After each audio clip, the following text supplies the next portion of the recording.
So this week is part 2 of the how to show your children respect, because some of us don't know because we were not respected as children. And this week on how to show your children respect is wait to respond to their questions. And when you're on the firing end of a barrage of questions, it's really easy to just answer it right away and push it aside, but I think it's really important to actually show some empathy and respond to the child not in a quick way, but in a way to engage them and get them to figure it out for themselves. So I'm going to, when we respond to our children quickly, it kind of takes away their ability to solve the problem themselves, and it kind of makes them more, it sows the seeds of helplessness and like dependency on mom and dad to answer the question right away. So yeah, that's what we're gonna talk about, because I mean, kids, they honestly, when I would be answered quickly when I was a child, I remember feeling just like I was being pushed away, like, oh, answer it really quickly, you can't answer it for yourself. And yeah, children do get that feeling like they're not able to do it and also like when you do things for them. So, but that'll be for another video.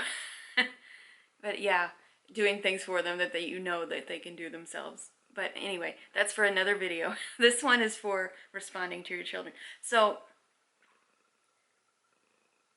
examples of how to respond to your children when they ask you a question. For example, if they ask you, do fish have ears?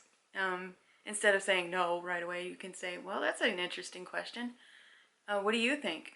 You can ask them, respond with another question, and say, well, maybe we could figure it out together, and look it up. And that's kind of the foundation of homeschooling, is learning. But yeah, and another example would be if they ask you, like, how do I make this cake? You can say, well, are there instructions on the box? And maybe look at the instructions with them and help them make the cake. Another one would be, how do I solve this math problem? Like, I can't do it. Then you can say, well, you could say, like, what is the problem asking you to do? And do you remember any other problems that you learned from that could help you with this problem? Like, you could ask them the question, engage with them, show empathy, and get your kids to really figure out, problem solve on their own. But just to note, just because you don't respond right away doesn't mean you don't respond. Like, you gotta show empathy, and say, well, you can say, like, that's a tough one when they have a math problem, or I know you can do this. Like, we can do it together, and help them. But yeah, keep the communication line open, and encourage them to answer on their own. And when you do this, like, it gives them a sense of autonomy, and by doing this, it shows mutual respect, and the respect comes naturally, really. I mean, when you're, can you hear my cat purring? But yeah, you keep the communication lines open, and respect just comes naturally when you do that. And if you want to learn what I've learned in this positive parenting course that I'm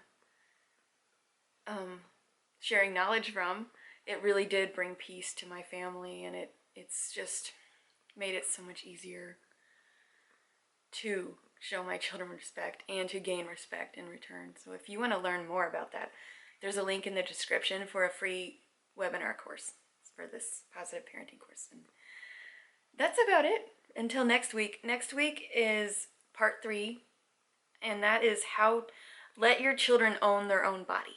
So that'll be next week's subject. So yep, this is going to be a 5-part course, and until next week, I'll see you next week.